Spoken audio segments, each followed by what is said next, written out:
નમસ્કાર મિત્રો, હું ડૉક્ટર આકાશ પટેલ. હું એક ઇન્ટરવેન્શનલ રેડિયોલોજીસ્ટ છું અને શેલ્બી હોસ્પિટલ અમદાવાદમાં પ્રેક્ટિસ કરું છું. આજે આપણે ઇન્ટરવેન્શનલ રેડિયોલોજી શું છે એ વિશે થોડું જાણકારી લઈશું. ઇન્ટરવેન્શનલ રેડિયોલોજી, જેને IR તરીકે પણ ઓળખાય છે, એક નવી ફિલ્ડ ઓફ મેડિકલ સાયન્સ છે જેમાં એક્સરે, સોનોગ્રાફી, CT સ્કેન અને કેથલેબ જેવા મશીનની મદદ લેવામાં આવે છે અને શરીરના કોઈ પણ અંગમાં આપણે ત્યાં પહોંચી શકીએ છીએ એના મદદથી, કોઈ ચીરા કે કાપા વગર.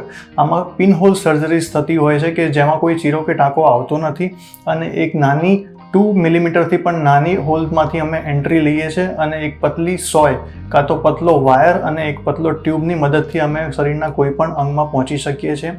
શરીરના કોઈ પણ અંગમાં ધારો કે કોઈ ગાંઠ હોય તો ત્યાંથી અમે સેમ્પલ લઈને એનું બાયોપ્સીના તરીકે નિદાન કરવામાં આવે છે અને એ ઉપરાંત બાયોપ્સીથી નિદાન કર્યા પછી એની ટ્રીટમેન્ટ જો કરવાની હોય તો પણ આ એક પદ્ધતિથી કરી શકવામાં આવે છે. IR પ્રોસિજર્સની વાત કરીએ તો IR પ્રોસિજર્સનો તમારો લાભ લેવાથી તમે એક મોટી સર્જરી ટાળી શકો છો અને એના એડવાન્ટેજીસની વાત કરીએ તો આ પિનહોલ પ્રોસિજર્સ હોય છે, કોઈ ચીરો કે ટાંકો આવતો નથી. તમારી બોડીની જે પોસ્ટ સર્જરી જે રિકવરી હોય છે એ ફાસ્ટ થતી હોય છે.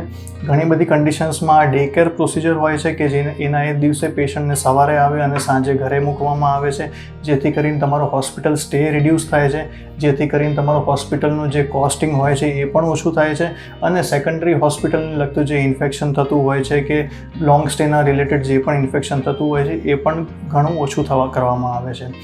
ઇન્ટરવેન્શન રેડિયોલોજી પદ્ધતિ ઘણી બધી ઓપ્શન્સ અવેલેબલ છે, પણ અમુકની વાત કરું તો અર્લી સ્ટેજીસ ઓફ કેન્સર, જ્યારે કેન્સર અર્લી સ્ટેજમાં નાના સાઇઝમાં હોય, ધારો કે લીવરનું કેન્સર છે કે લંગનું કેન્સર છે, તો આપણે એને અંદર નીડલથી એને બાળી શકીએ છીએ, જેના રિઝલ્ટ સર્જરીના ઇક્વિવોકલ કે ઇક્વિવેલન્ટ આવે છે. અને સાદી ગાંઠની વાત કરીએ તો ફોર એક્ઝામ્પલ સાદી ગાંઠ પણ અમુક વાર બહુ તકલીફ કરતી હોય છે.